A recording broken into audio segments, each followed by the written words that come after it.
네, 마가복음 45번째 시간이고요. 제목은 피조물의 견본이란 제목입니다. 마가복음 10장 13절에서 16절까지 말씀 보겠습니다. 마가복음 10장 13절에서 16절까지요. 네, 같이 읽도록 하겠습니다. 사람들이 예수께 앉아주심을 바라고 어린아이들을 데리고 오매 제자들이 꾸짖건을 예수께서 보시고 노하시어 이르시되 어린아이들이 내게 오는 것을 용납하고 금하지 말라. 하나님의 나라가 이런 자의 것이니라. 내가 진실로 너희에게 이르노니 누구든지 하나님의 나라를 어린아이와 같이 받들지 않는 자는 결단코 그곳에 들어가지 못하리라 하시고 어린아이들을 안고 그들을 위해 안수하시고 축복하시니라. 아멘. 우리나라 이제 교회 중에는 이제 교단이 있어요. 교단 중에는 이제 유아 세례 보통 이제 유아 침례 뭐 두 가지 같은 의미니까요. 유아 세례나 유아 침례를 주는 교단이 있고 주지 않는 교단이 있습니다. 그러니까 우리 장로교 쪽은 어떨까요? 줍니다. 그렇죠? 우리 장로교 쪽은 유아 세례를 줘요. 그리고 유아 세례도 이제 아기 때 받는 거잖아요. 아기 때 받은 것을 이제 성인이 되어서 이제 또 다시 받을 필요가 없이 그때는 아기 때 받았으니까 입교라는 걸 해요. 우리 장로교는 그렇게 합니다. 그래서 세례를 막 어릴 때 받았으니까 그거 나 기억 안 나니까 커서 다시 받겠다. 뭐 그렇게 우기시면 뭐 할 수도 있겠죠. 해줄 수도 있겠죠. 그런데 안 받아도 크게 상관은 없는 게 이제 우리 장로교 측이고요. 그래서 이제 유아 세례를 이제 어릴 때 받았으니까 그거는 안 된다. 그거는 왜냐면 내가 인지하지 못할 때 받잖아요. 보통 유아 세례 그러면 돌 전에도 받거든요. 돌 전에도 받기 때문에 그거는 억울하다. 유아 세례 혹시 받으신 분 계실지 모르겠는데 억울하다고 생각할 수 있잖아요. 나는 억울하다. 난 기억도 안 난다. 특히 남자들은 이제 군대 가서 단체로 세례를 받는 경우가 있어요. 그러니까 제 친구도 이제 그 논산훈련소에서 훈련을 받고서 이제 세례를 받았다고 하더라고요. 근데 그때는 진짜 믿음이 있어서 받은 게 아니라 그냥 이렇게 그냥 너무 힘드니까 그냥 이렇게 받은 건데 이제 믿음이 생기고 나서는 이제 그때 받았던 세례를 어떻게 취소하고 지금 섬기는 목사님께 다시 받을 수는 없을까? 막 이런 걸 고민하는 그런 친구들도 있었어요. 그래서 우리 기독교는 이 세례라는 행위 자체가 카톨릭하고는 조금 개념이 다르거든요. 그러니까 카톨릭은 이게 세례를 굉장히 중요하게 여겨요. 그래서 이거 구원과 막 연결시키기도 합니다. 그런데 우리 장로교는 세례를 받고 안 받고는 사실은 크게 구원과는 별로 중요하지 않다라고 보는 거예요. 그래서 이 세례를 계속해서 이제 중요하게 여기는 사람들이 있는데 그 사람들이 이제 보통 이제 제세례파라 그래서 아기 때 받은 세례는 인정하지 않는다. 그래서 세례를 다시 한번 받아야 된다라고 주장하는 거예요. 그러니까 유아 세례를 아예 인정하지 않는 거죠. 근데 그 이유가 뭐라고요?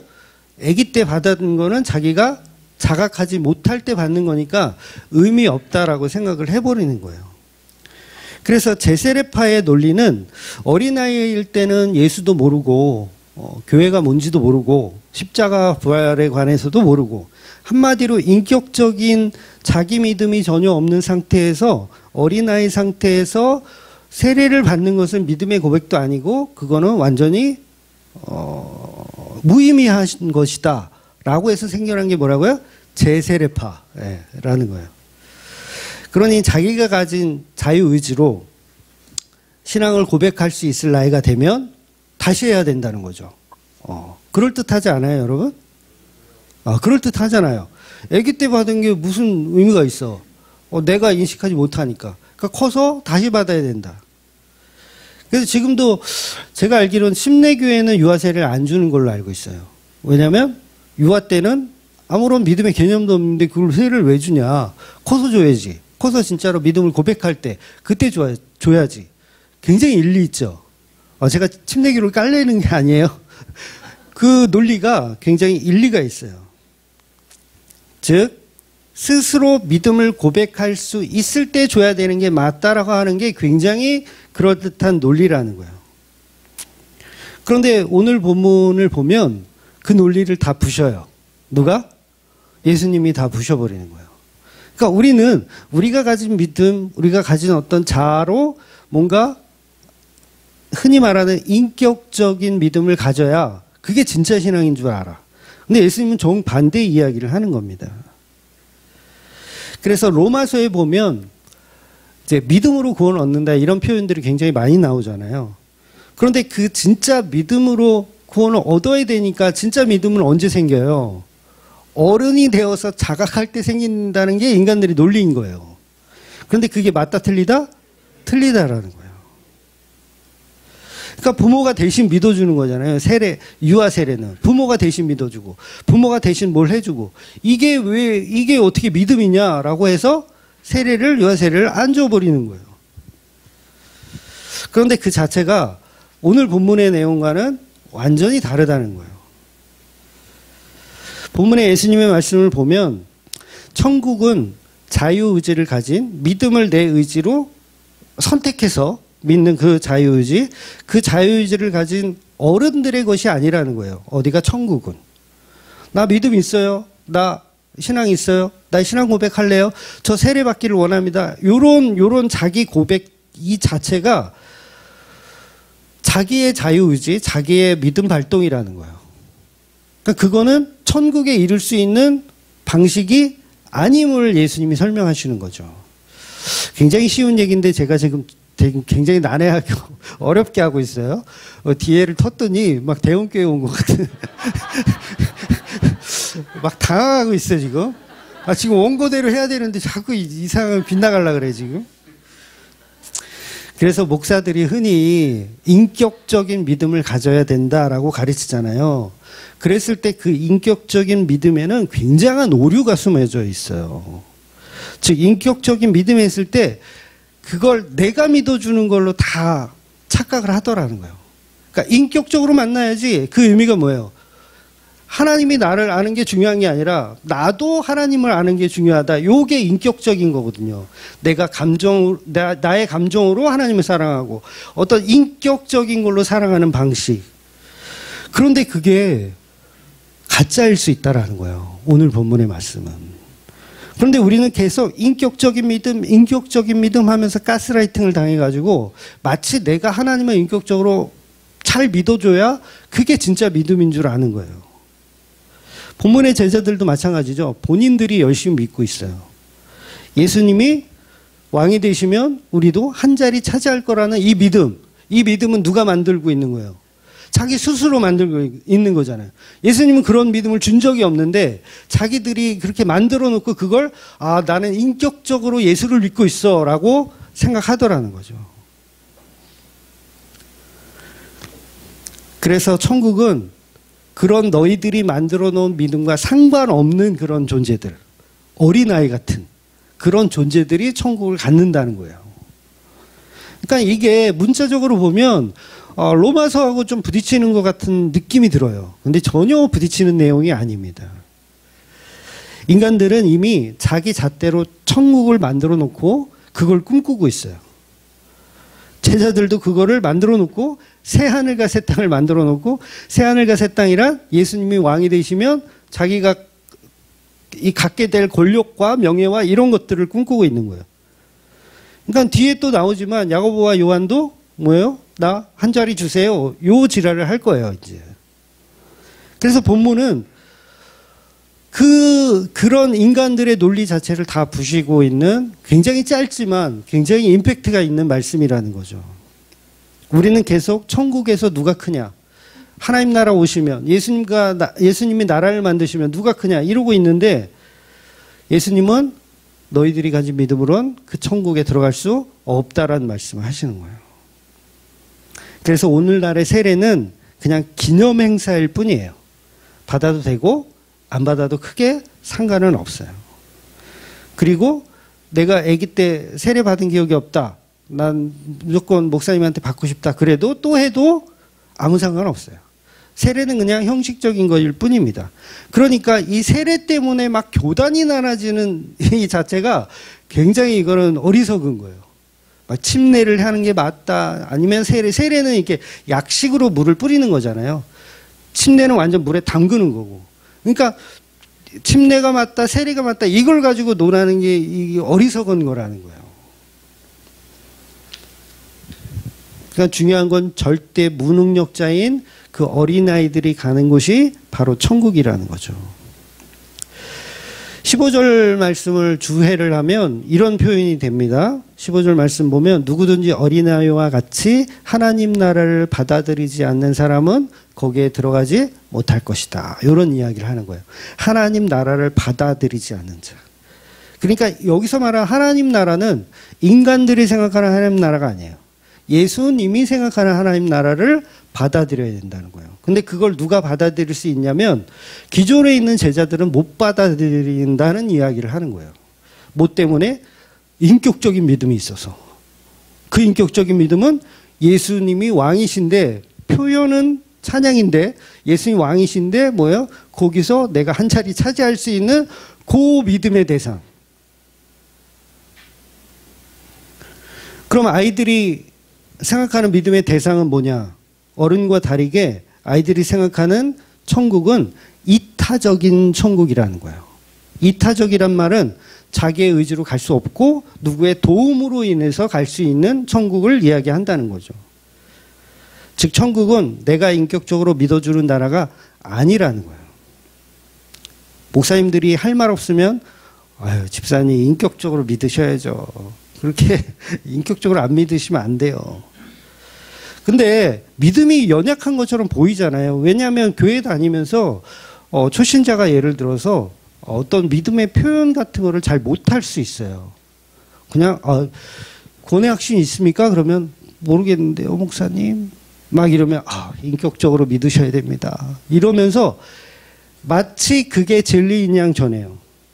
그런데 예수님은 오히려 너가 가진 자아, 너가 가진 인격 그런 걸 다 내려놔야 된다는 얘기를 하고 계시는 겁니다. 여러분 성경은 개역 개정은요. 인격이란 단어가 나올까요? 안 나올까요? 안 나옵니다. 안 나오니까 제가 이런 말을 하는 거죠. 인격이란 단어 자체가 안 나와요. 그런데 왜 목사들은 자꾸 인격적인 믿음을 가지라고 할까요? 그러니까 우리가 다 뱀인 거예요. 뱀. 악마. 진리를 알아보지 못하고 마치 그 진리를 스스로가 만들어가는. 도대체 인격적인 믿음이라는 표현을 누가 시작했든지 피조물에게는요. 인격이란 자체가 있을 수가 없어요. 잘 어려우니까 잘 이해하셔야 돼요. 피조물은 인격이란 자체가 있을 수가 없어요. 왜냐하면 피조물은 창조주께서 주신 만큼만 갖는 거예요. 인격은 뭐예요?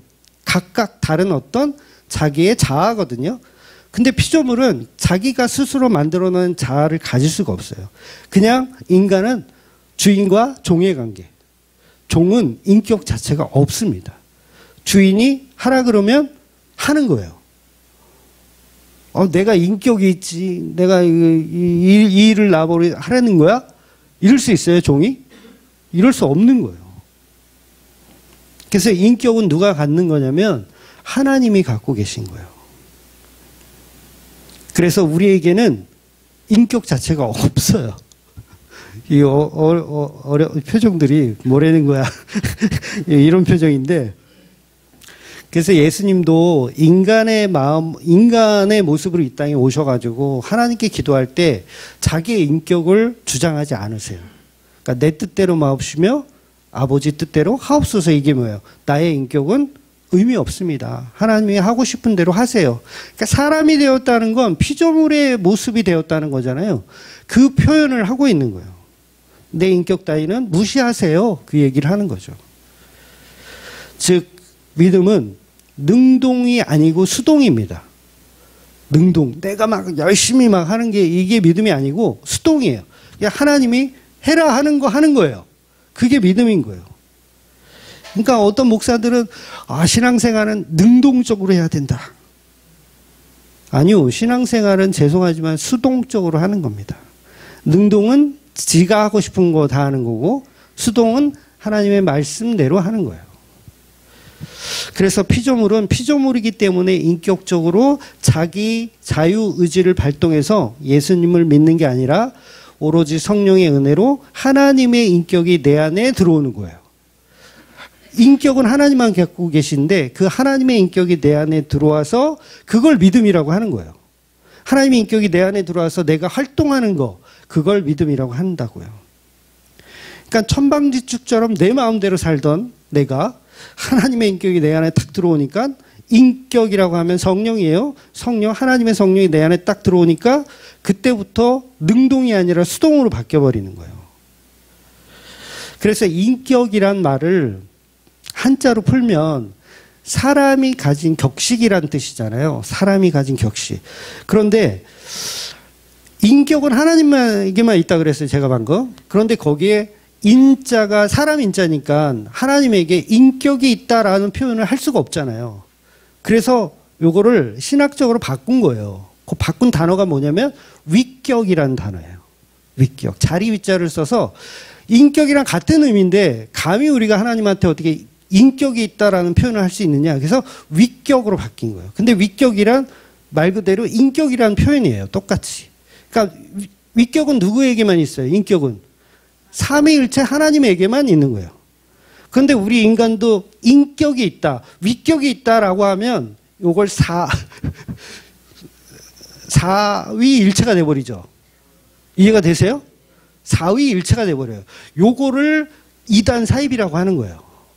그래서 인격적으로 믿어야 된다라는 걸 잘못 이해하면 나도 하나님과 같이 나의 인격을 주장해서 활동하는 어떤 존재, 그러면 사위일체가 돼버리는 거예요. 그런데 아닙니다. 하나님만이 인격을 갖고 계세요. 세 분의 하나님이 각각. 그래서 펄슨이라고 하는 인격이 사람이란 표현인데도 그걸 하나님에게 쓰는 거예요. 단어 자체가 말이 안 되니까, 한국말이 안 되니까 위격이라는 단어를 쓰는 겁니다. 그런데 우리가 자꾸 사위격이 되려고 그래요. 같이 동등됨을 되고 싶어. 왜 그래요? 선악과를 먹어서 동등됨을 취하고 싶은 거야. 그래서 내 위격을 하나님께 자꾸 말하죠. 내 인격이 있지, 하나님 왜 나를 이렇게 하십니까? 그래서 선악과 먹은 죄인들이 인간과 이 하나님이 동일하다라고 자꾸 보는 이게 죄라는 거예요.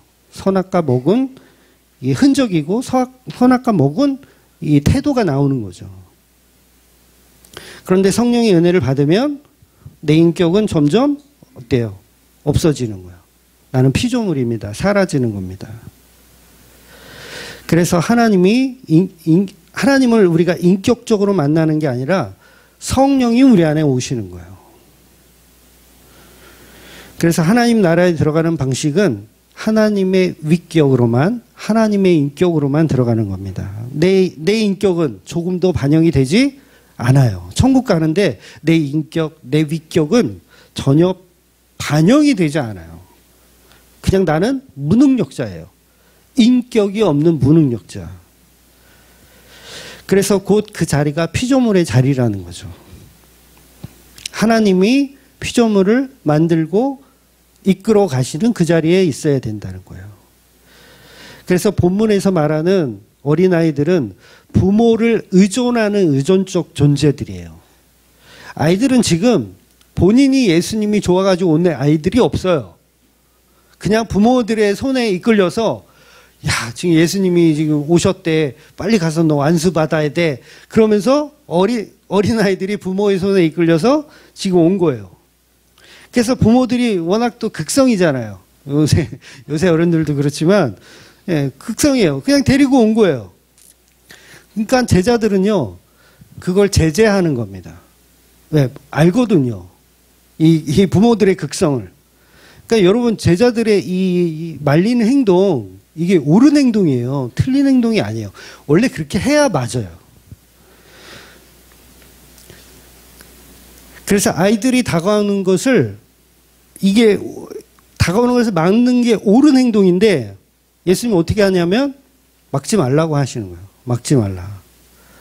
즉 아무런 인격이 없는 존재들이 이타적인 힘에 의해서 수동적으로 접근하는 그 피조물들에게 천국이 저희 것임이라고 이야기를 하고 있는 거예요. 그래서 오늘 본문의 이 어린아이 같은 존재, 즉 위격과 인격에 관한 말씀들을 요새 교인들은 이제 잘못 해석을 하고 있는 거예요. 그러니까 어린아이 믿음 그러면 어린아이는 죄가 없고 순수하고 욕심이 없는 자들로 해석을 해버려서 그런 자들이 천국 간다라고 잘못 해석을 하더라는 거예요. 여러분, 아이들이 순수하고 욕심이 없던가요? 네, 우리 집도 둘째, 셋째, 넷째가 터울이 2살 터울씩이라 잘 놀다가도 수틀리면 싸워요. 싸우는데 싸우는 이유가 뭐냐면 다 지들 욕심, 자기들의 인격을 주장해요. 이해가 되세요? 자기들의 인격을 주장해요. 그 조그만 것들이. 그래서 계속 싸우는 거예요. 그러니까 어린아이는 선하다란 말은 맞지가 않는 거예요.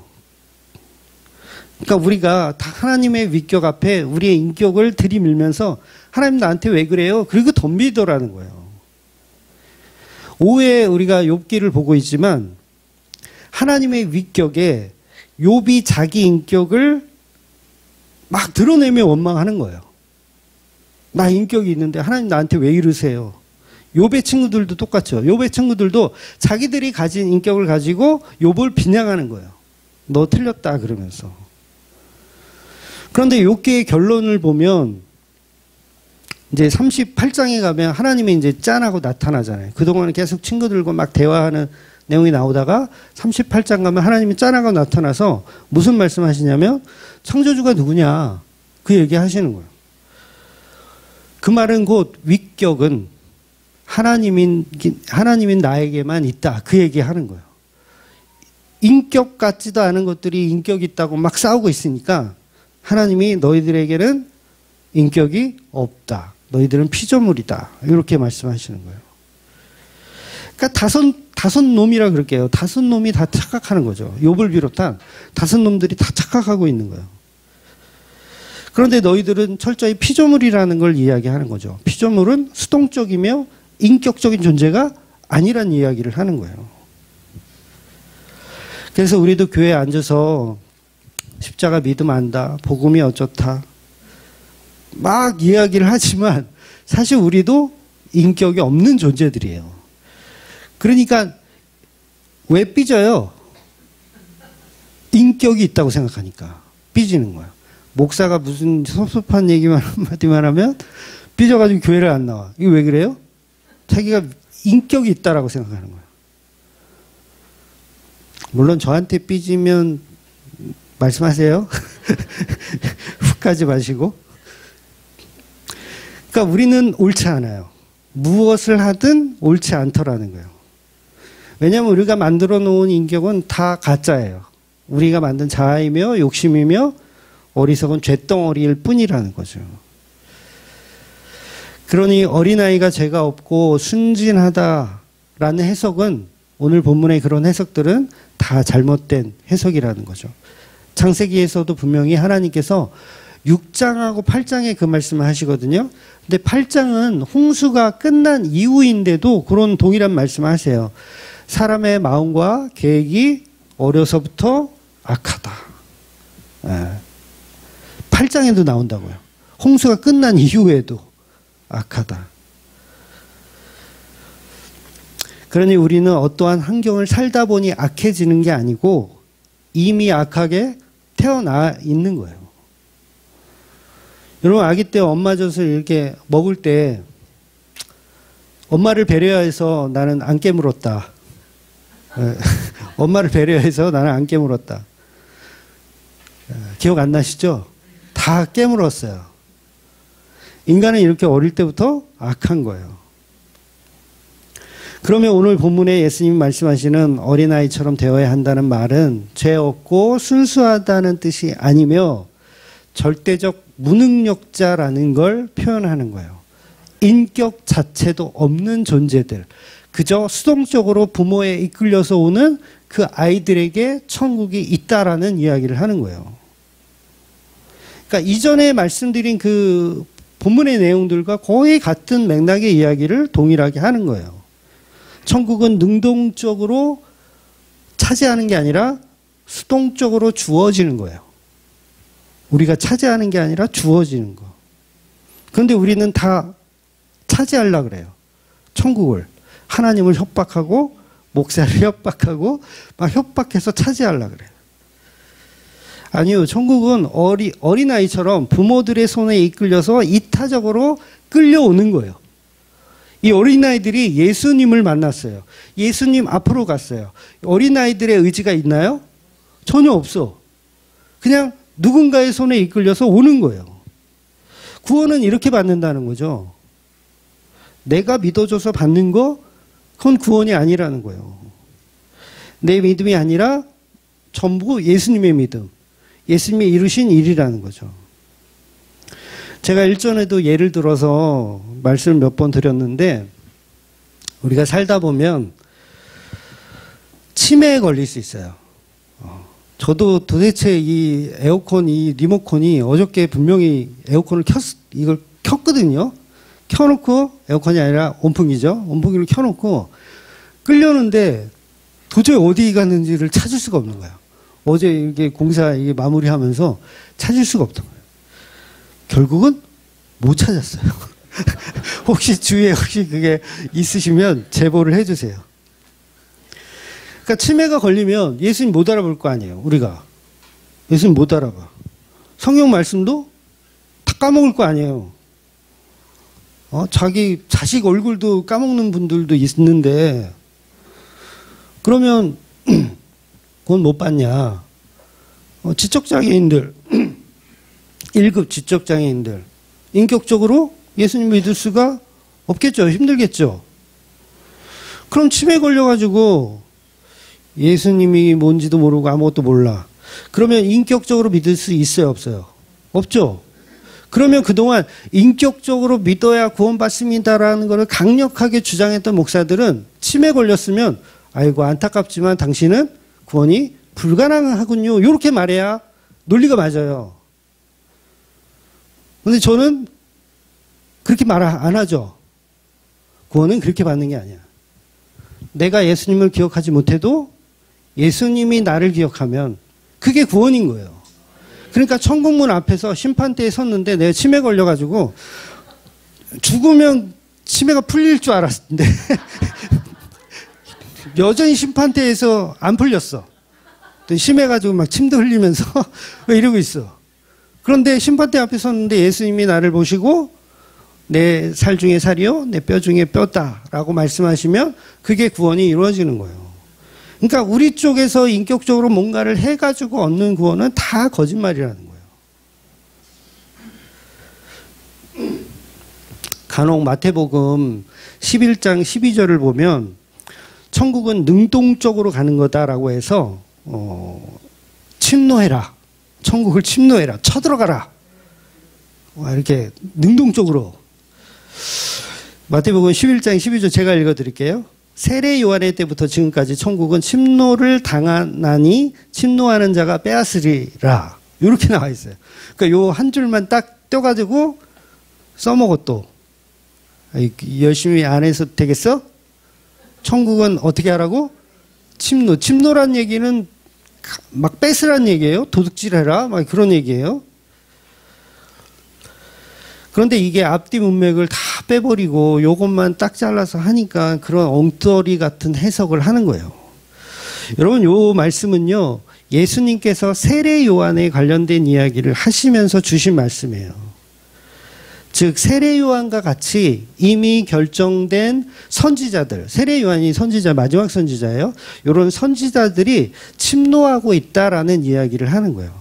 즉 천국은 너희의 수고와 노력으로 쟁취해서 가란 말이 아니에요. 이미 결정되어져 있는 그 선지자들이 천국을 계속 침노하고 있다. 여러분 이 말씀의 배경을 보면 세례 요한은 그 당시 어떤 상황이었어요? 감옥에 끌려가 있었던 상황이에요. 그래서 감옥에 끌려가 있었는데 예수님이 자꾸 뭔가를 안 하고 막 이상한 짓 하니까 당신 진짜 메시아가 맞습니다. 맞습니까? 요 테마에서 요 말씀을 예수님이 주시는 거예요. 즉 침노하라는 건 세례 요한을 칭찬하면서 해주신 말씀이에요. 세례 요한 훌륭하다. 세례 요한이 천국을 지금 침노하고 있다. 이 얘기를 하시는 거거든요. 근데 세례 요한의 지금 환경은 어떠냐면 감옥에서 언제 죽을지 모를 오늘 내일을 살고 있어요. 그런데 그런 세례 요한에게 세례 요한을 빗대서 이 사람처럼 천국은 침노해야 된다. 막 이러면 말이에요. 막걸리예요. 이게. 말이 안 되는 거잖아요. 침노 그러면 뭔가 열심히 막 해야 되는데 세례 요한의 입장은 지금 열심히 하긴 뭘 열심히 해. 지금 내일 죽을지 모레 죽을지 모르는데 예수님은 그 세례 요한이 그런데 침노하고 있다라고 말씀하시는 거예요. 그러니까 이거는 막 능동적으로 교회에서 열심히 해야지 그따위로 해가지고 천국을 가겠어? 빼앗으란 말이야. 천국을 빼앗으란 말이야. 뭘 해서 줄 성서하고 11조하고 열심히 해가지고 천국을 빼앗으라고 이 말씀이 아니란 얘기예요. 즉 우리가 치매에 걸려서 절대 무능종자로 있을지라도 내가 예수님 못 알아보더라도 예수님이 우리를 알아보시면 그게 천국이라는 거예요. 내 머릿속 지우개 영화 아시죠? 이거 진짜 감동적인 한 20년이 됐더라고요 벌써. 그 영화 중에 아내인 손예진이 치매에 걸리잖아요. 알츠하이머인가 뭐 그게 걸리잖아요. 그래서 남편인 정우성을 못 알아봐요. 못 알아봐. 끔찍하죠. 못 알아봐. 그래서 남편에 대한 기억이 없어. 사라졌어. 치매 때문에 계속 그러거든요. 그래서 전 남자를 찾아가. 그게 끔찍하죠. 전 남자 헤어진 나쁜 놈을 찾아가서 막 이렇게 좋아하는 그런 표현을 했던 것 같아요. 그러니까 신부는 치매 때문에 신랑에 가면서 아무것도 기억하지 못해. 근데 누가 기억하고 있어요? 신랑인 정우성이 계속 기억하고 있는 내용이에요. 저는 이건 복음을 담았다고 생각해요. 영화 대사 중에 이런 표현이 있어요. 굉장히 유명한 대사죠. 이거 마시면 나랑 사귀는 거다. 이거 마시면 나랑 사귀는 거다. 그때 그 장면을 보면 정우성이 술을 따라주는데 이 잔을 넘치게 따라줘요. 일부러 그걸 보여주더라고요. 영화상에. 넘치게 따라줘요. 그리고 뭐라고 얘기해요? 이거 마시면 나랑 사귀는 거다. 이 말의 뜻이 뭐예요? 너는 그냥 내가 주는 넘치게 따라주는 어떤 것을 그냥 받아 먹기만 하면 그게 사랑이다. 그 얘기하는 거예요. 그러니까 이미 이 영화의 복선이 처음 시작에 이미 깔려 있는 거죠. 이 여자는 뭐만 하면 돼요? 아무 생각 없이 그냥 주는 거 다 마시기만 하면 그게 사랑이다라는 표현을 하는 거예요. 그리고 첫 장면에서 기억하실지 모르겠는데 편의점에서 콜라를 사요. 손예진이 사는데 자기 콜라인 줄 알고 정우성 콜라를 뺏어가지고 다 먹어요. 이거 무슨 의미일까요? 내게 아닌데 그거를 내가 다 먹어.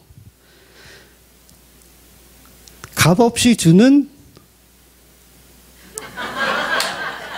사랑을 뻔뻔하게 쟁취하는 여자를 표현하는 거죠. 물론 이게 감독이 다 의도를 했는지 제가 해석을 이렇게 복음적으로 하는 건지 저는 근데 그 대사 한마디에 이거 마시면 나랑 사귀는 거다. 이 대사 한마디에 그 영화 전체의 내러티브를 다 담았다고 생각해요. 여자는 그냥 기억 못해도 돼. 치매 걸려도 돼. 근데 누가 기억해요? 남편이신 정우성이 기억해주면 그게 사랑이라는 거예요. 그래서 그 잔을 어떻게 해요? 손예진이 꿀떡꿀떡 다 먹잖아요. 그래서 내 머릿속 지우개, 내 머릿속 치매는 그 사랑에는 아무런 문제가 되지 않는다. 저와 여러분이 치매가 걸려서 예수님 못 알아보더라도 우리가 인격적으로 그 예수를 믿지 못하더라도 어떻게 된다고요? 신랑이신 예수께서 우리를 기억해 주시고 알아봐 주시면 그만이에요. 그러니까 치매 걸렸다고 막 끝났네, 지옥 갔네, 제발 그러지 마세요. 그래서 본문의 내용으로 다시 돌아가면 예수님 지금 유명한 사람이에요. 그 유명한 사람 연예인 같은 그런 존재예요. 위인이고 또 혁명가로서 정치가로서 랍비로서 아주 유명한 사람입니다. 그래서 사람들은 자기 아이들을 데리고 예수님에게 데리고 와서 만져주기를 원하는 거예요. 이게 유대적 풍습이거든요. 축복해달라고 오는 거예요. 어른들은 목적을 가지고 있어요. 기적과 이적을 일으키는 그 예수님께 우리 아이를 한 번이라도 보여주고 만져주기를 원하는 거. 그런데 아이들에게는 그런 생각이 있나요, 없나요? 아이들은 없어요. 그 당시 아이들은 그냥 귀찮은 존재. 그 사고에서도 귀찮은 존재. 그러니까 예수님의 혁명 사건에 전혀 도움이 되지 않는 그런 존재일 뿐이라는 거예요. 그래서 제자들은 그걸 제재한 거예요. 야, 이거 도움 안 된다. 너네들은 저리 가라, 저리 가라 하는 거예요. 아이들은 예수님이 왕이 되실 거라는 믿음 자체도 없어요. 그냥 부모 손에 이끌려 온 거예요. 우리나라도 이제 곧 4월이면 국회의원 선거하죠? 맞죠? 네, 국회의원 선거하는데 후보들이 아침마다 이제 막 인사를, 이렇게 폴더 인사를 길에서 막 하기도 하잖아요. 시장이나 마트나 이런 데 가서 선거하고. 그런데 이 국회의원 후보가 막 유치원에 가서 어린아이들께 이렇게 유세를 한다거나 아니면 초등학교에 가가지고 조회 시간에 막 이렇게 교장님 연설할 때 잠깐 나와가지고 아이들한테 막 인사를 하거나 그런 후보 보셨어요? 네, 없죠. 왜 없어요? 그 아이들에게는 투표권이 없기 때문에 그래요. 옛날에도 제가 교회 다닐 때도 선거만 하면 꼭 국회의원 후보들이 교회에 와가지고 감사헌금하고 무슨 교회 집사님인데 이번에 국회의원 후보로 나오셨다 그러면서 인사를 해요. 거기 왜 온 거예요? 표 받으려고 온 거예요. 그런데 그 국회의원들이 뭐 초등학교나 뭐 유치원이나 그런 데는 안 가더라고요.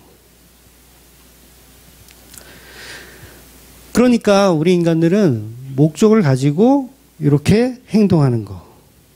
그래서 예수님의 제자들은 그들을 제재한 거예요. 이거 혁명에 도움이 안 되니까 너희들은 오지 말라. 그런데 예수님은 너무도 놀랍게도 어린아이들이 내게 오는 것을 금하지 말라. 용납하라. 하나님 나라는 이런 자들의 것이다. 라고 오히려 제자들을, 말리는 제자들을 야단을 치시더라는 거예요. 한마디로 이 행동은 하나님 나라는 너희 어른들의 것이 아니란 얘기를 하는 거예요. 너희 어른들의 것이 아니고 너희 제자들의 것도 아니고 이런 어린아이들의 것이다. 이 말은 앞서 말씀드린 우리에게 익숙해져 있는 그런 잘못된 사고를 다 부셔버리실 거예요. 그래서 제자들은요, 예수님의 이 말씀이 섭섭할 수밖에 없겠죠. 너희들의 것이 아니래요. 하나님 나라가 이 어린아이 것이고 너희들의 것이 아니래요. 제자들은 지금 어때요? 죽어라 고생을 하고 있어요, 없어요? 죽어라 고생했잖아. 지금 너무 고생했어, 지금. 예수님 하나 믿고 예수님이 이루실 그 새 나라와 새 땅을 위해서 가족도 버리고 배도 버리고 열심히 예수님의 혁명을 위해서 따라왔는데 어렵고 힘든 이 사역의 길을 열심히 가고 있는데 예수님 한다는 소리가 천국은 이런 어린아이들의 것이다 라고 하는 거예요. 화가 날만 하겠죠? 오늘 그렇게 안 길었는데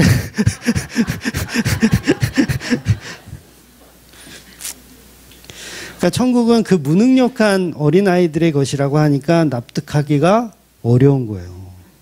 너무너무 섭섭한 거죠. 섭섭한 거죠.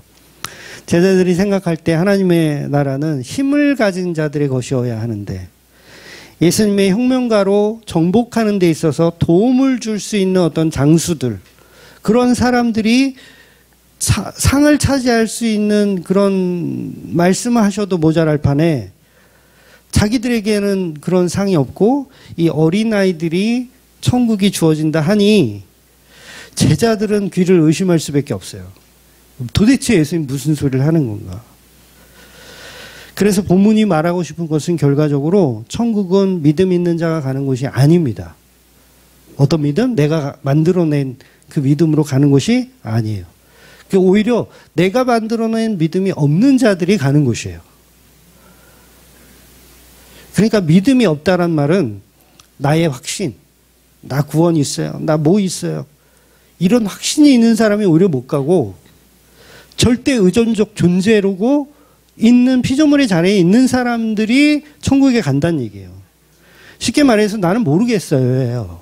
나는 모르겠고 구원의 확신이 있습니까? 나는 모르겠고 예수님이 아시겠죠. 근데 우리는 다 그걸 나의 확신으로 만들어서 재포장을 해버려요. 그래서 본문 마가복음 9장 10장은 계속해서 절대적인 무능력자들이 가는 천국에 관한 이야기를 하는 겁니다. 그래서 율법에 능통하고 하나님에 관해서 잘 알고 공로를 많이 쌓고 있는 사람들, 그런 사람들은 오히려 구원이 없다라고 이야기하는 거예요. 그러니까 우리가 20년, 30년 교회 생활 열심히 하고 내가 구원의 확신 가지고 열심히 신앙생활을 했어도 천국은 너희 것이 아니라 오히려 무능력자, 오늘 교회 처음 나온 무능력자, 어린아이 같은 아이가 천국이 저희들의 것이라고 이야기하는 거예요. 그걸 이제 심령이 가난하다 이렇게 표현할 수 있는 거죠. 그러니까 나는 율법적으로 행위적으로 완전한 무능력자의 상태이어야 하고 영적인 파산자로 예수님을 만나야 된다는 거예요. 그런데 제자들은 아이들과 다르게 예수님이 혁명가로 성공하시기를 비는 그런 믿음으로 따라오고 있어요. 자기 인격을 만든 거예요. 그래서 아무 생각이 없다란 말은 내가 피조물의 견본이라는 거예요. 피조물의 견본. 나는 피조물입니다. 당연히 아무 생각 없죠. 하나님이 주시는 것만 알길 원합니다. 하나님이 주시는 것만 기억하길 원합니다. 예수님이 주시는 사랑만 기억하길 원합니다. 그냥 부모들에게 떠밀려서 온 그 아이들처럼 천국은 내 의지로 가는 게 아니라 성령의 의지로, 예수님의 의지로, 하나님의 의지로만 가는 겁니다. 이렇게 하는 사람들이 천국을 차지한다는 거예요. 그래서 다음에 나오지만 부자 청년 이야기 나오잖아요. 나는 율법적으로 이것도 했고요, 저것도 했고요. 열심히 침노했어요. 어디를? 천국을. 열심히 침노하면서 신앙생활을 했어요. 그런데 예수님 말씀은 결단코 그런 자는 천국에 들어갈 수 없다고 말씀하시는 거예요. 그러니까 제자들이 너무 봉쳐가지고 아니 그럼 누가 천국에 갑니까? 이렇게 못 알아듣는 거죠. 그러니까 저와 여러분 중에 나는 천국을 가기 위해서 아직도 예수를 믿는다면, 나는 권력과 명예와 부를 갖기 위해서 예수를 믿는다면 여러분이 사위격의 자리에 있는 거예요.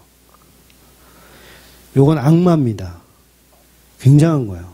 그러니까 제발 교회에서 복타령을 하지 마세요. 그러니까 내가 인격적으로 믿었고 내가 예수를 침노했고 내가 천국을 침노했다. 그들은 결단코 천국에 들어갈 수 없다가 오늘 본문의 이야기를 하는 거예요. 그러니까 기존의 해석과 완전히 다르죠. 저는 인격적인 믿음이란 표현을 쓰지 말라는 말이 아닙니다. 쓸 수도 있어요. 그런데 그 해석을 어떻게 갖고 있느냐가 문제인 거죠. 즉 인격이란 내가 만드는 인격이 아니라 하나님이 내게 주신 인격만큼만 믿는 거예요. 그러니까 내가 상상하지 마세요. 예수님이 나를 국무총리 자리 주시겠지. 혁명만 성공한다면 상급이 지금 쌓아져 있겠지. 내가 그동안 드렸던 헌금들이 다 지금 고스란히 천국에 30배, 60배 되어져 있겠지. 그런 짓거리를 하지 말라는 겁니다. 저도 옛날에 막 상상하고 그랬어요. 얼마 있을까 지금 통장에. 얼마 있을까. 근데 천국은 내가 상상하고 예상하는 곳이 아니에요. 그래서 그걸 저는 뜻밖의 뜻밖의 선물이라고 표현하고 싶은데 상상하고 예상하지 않았던 게 뜻밖의 선물이잖아요. 천국은 그렇게 주어지는 거예요. 어린아이들이 천국에 주어진다면, 어린아이들에게 천국이 주어진다면 그 어린아이들은 뭐라고 할까요? 뜻밖의 선물이네요. 이렇게 표현하겠죠. 근데 제자들에게 천국을 주면 그들은 어떻게 생각하냐면 당연한 것이라고 생각해요. 나 사업 위격인데 당연히 나도 왕 노릇해야지. 같은 위격인데 예수님하고 성령님하고 다 같은 위격인데 그런 자들에겐 천국이 주어지지 않는다는 얘기예요. 그래서 천국은 뜻밖의 선물로 주어지는 것. 내가 믿어주고 예상하는 것이 아니라 예상치도 못한 게 주어지는 게 천국이라는 거예요. 그래서 부자가 천국에 가기가 힘든 거예요. 왜 힘들어요? 다 할 수 있거든요. 본인이. 다 예상하고 천국도 자기가 다 예상하고 그런 자들은 천국에 갈 수 없다고 말씀하시는 겁니다. 그저 바보처럼 어린아이처럼 예수님이 이유 없이 그냥 좋아 안기고 싶어. 그러니까 내 인격이 아닌 예수님의 위격으로 구원받는 거예요. 내 인격이 아닌 내 믿음이 아닌 예수님의 믿음으로 구원받는 거. 오늘 10주년이라 그랬잖아요. 10주년. 10주년에도 뭐예요? 우리의 가치를 챙겨서는 안 된다는 거죠. 제가 아마 제일 많은 가치를 챙길 거예요. 10년을 이 버텼잖아. 그러면서. 시즌 1, 시즌 2, 시즌 3 이렇게 잘 버텼잖아. 그러니까 내 가치를 이렇게 챙기면 그 자체가 너도 틀렸구나. 너도 천국이 너희 것이 아니다라고 말씀하시는 겁니다.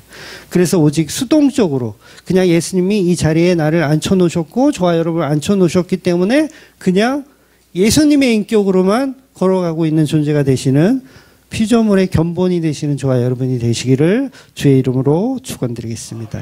네, 기도하겠습니다.